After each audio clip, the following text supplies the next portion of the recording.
Britain's Prince of Wales aircraft carrier arrived in Tokyo for its first time on August 28th.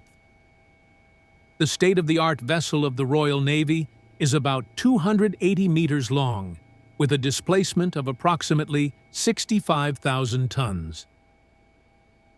The Prince of Wales left its home base of Portsmouth in April and stopped at a port in Yokosuka, Kanagawa Prefecture from August 12th to 28th, before heading to Tokyo.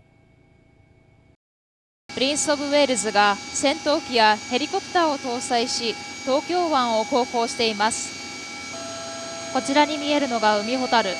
空母がゆっくりと海上を進んでいきます。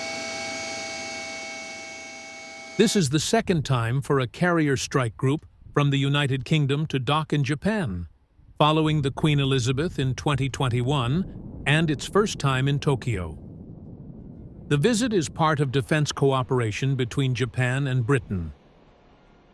Some events are scheduled during the Prince of Wales's port call in Tokyo until September 2nd.